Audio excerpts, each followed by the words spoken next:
Ink that bites back. The buzz of the machine is the only thing keeping her awake. That and the storm outside. Rain chews the city in gray sheets, neon dragging across the wet windows like smeared paint.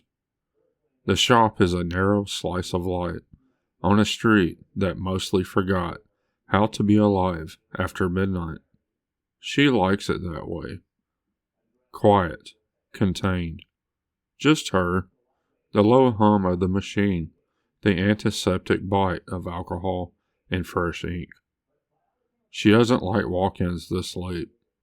She took this one anyway, because the second he stepped through the door, the air changed. He doesn't fit the space.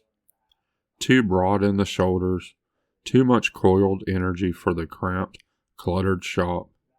The shells of ink, jars of needles, the framed flash sheets lining the exposed brick. He moves like someone who spent years calculating exits.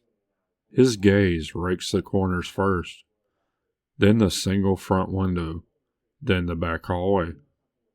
Only after that does he look at her. You're open. His voice is low, roughened by too many cigarettes or too many secrets. She flicks a glance at the clock. 11:47 p.m. She should tell him no. She should be home by now, showering off the day, not starting a full piece. Instead, she leans a hip against the counter and nods toward the laminating sign. Open till midnight. You've got 13 minutes to convince me you're not a pain in my ass. The corner of his mouth curves. It's not quite a smile, more like the memory of one. Word is you're the only one who can do what I need. Word is dramatic, she says dryly. What you need is an appointment and a deposit like everyone else. He steps closer, and the smell hits her first. Rain, leather, and something metallic just under the surface. Not blood, not exactly. Something older. The hair along her arms lifts.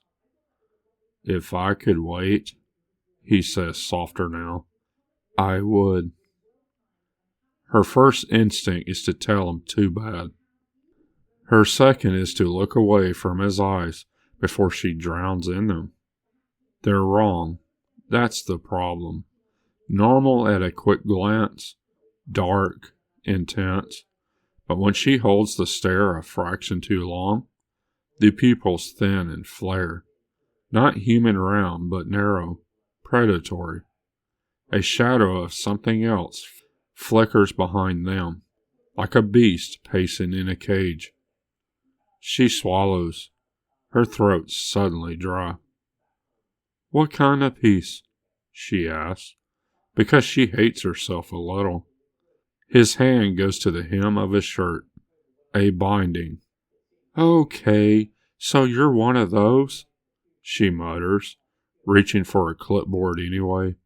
Look, I don't do spell work. I just make pretty things you'll regret in 10 years. He lifts his shirt. The speech dies in her mouth. His torso is a map of failed attempts. Black sigils crisscross over his ribs and abdomen, etched with shaky lines and smudged curves. Some scarred over as if someone tried to carve them out. The skin looks wrong, too. Dull in some places, shivering in others, like it can't decide if it's fully here. She steps forward before she tells her feet to. The closer she gets, the more the air hums. Not the machine. She hasn't even turned it on yet. It's something else. A crackle just beneath the surface, like static searching for a way out. What happened? She asked, unconsciously lowering her voice. Bad work, he says.